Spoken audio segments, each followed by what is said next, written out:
My name's Clayton, and I'm an alcoholic. Um, Today's step 6. Uh, I just picked up one of AA's literature pieces, 12 Steps, 12 Traditions. Typically, I read the chapter on whatever step I'm going to speak on in a video, and this one, given my week, this first paragraph seems really relevant to read. Step 6. We're entirely ready to have God remove all these defects of character. This is the step that separates the men from the boys.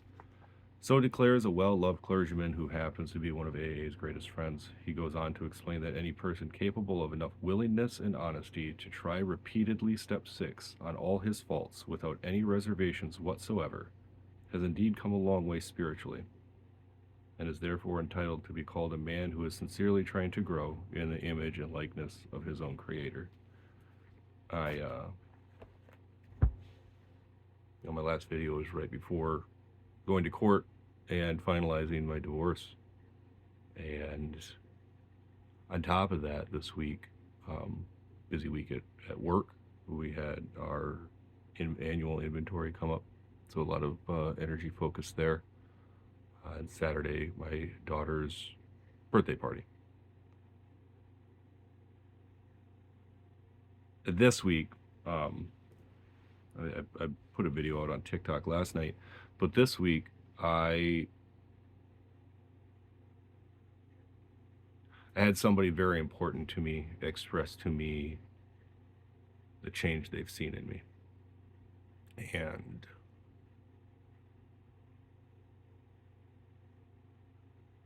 between the way I'd wanted to hear that when I started AA and how I heard it when I received it,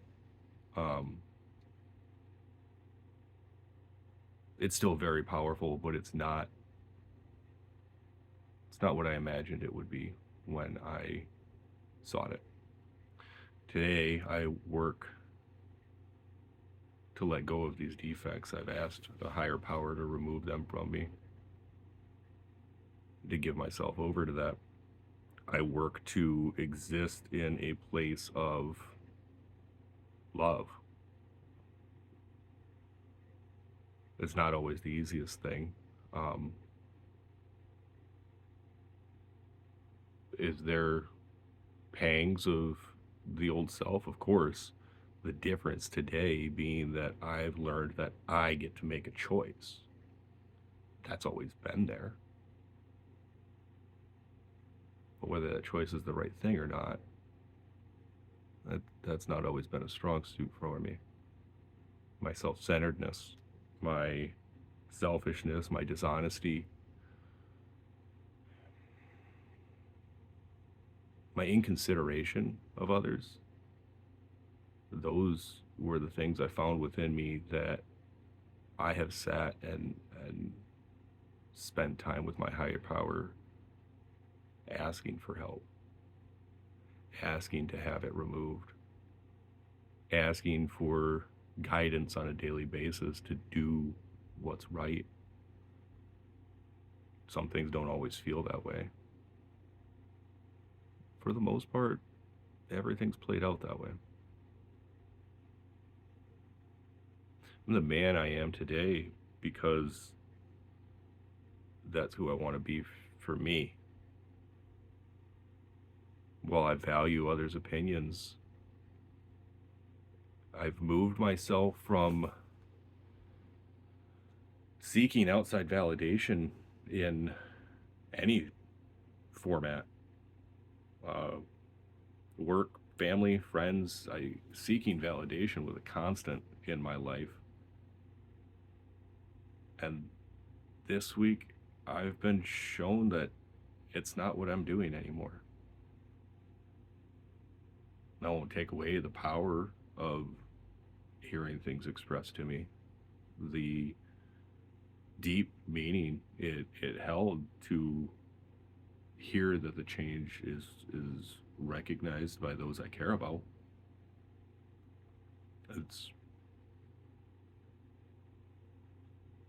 I know that change is happening. I know that I am not the man I used to be. I know that I have worked on myself.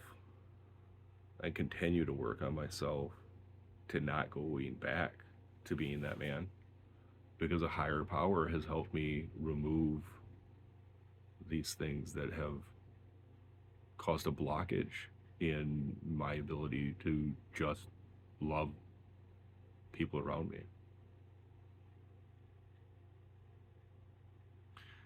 When I think back and how much I fought the idea of a god or religion or organized religion, atheism was for me because science and dad wouldn't die if there was a god, right?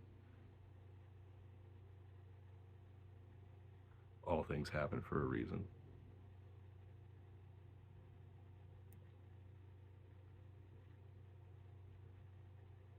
I don't look back with regret anymore. Sadness, sure. Disappointment in myself, absolutely.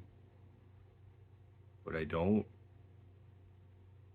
beat myself up about it anymore. I'm not stuck in my mind running away from what feels like a death trap of who I was.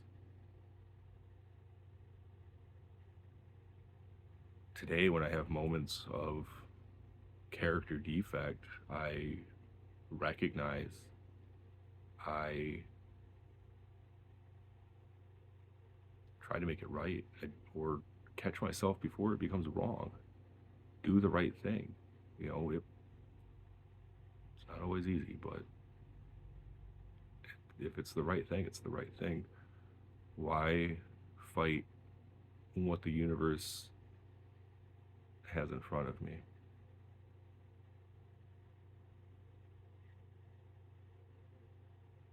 I'm a better father today than I was for a long time.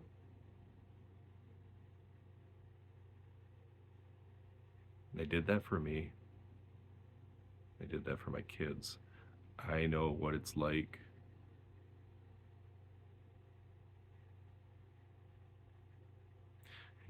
to have a father whose attention was on himself and the things he wanted or needed.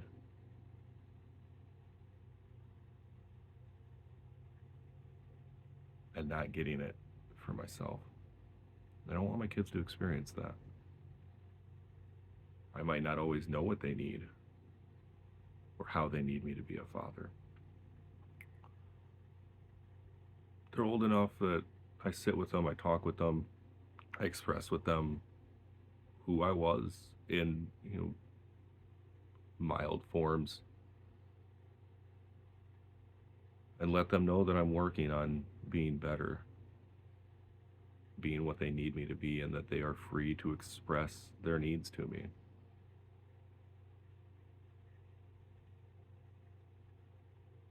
Sometimes I hear my own words coming out of their mouth, and that's really cool.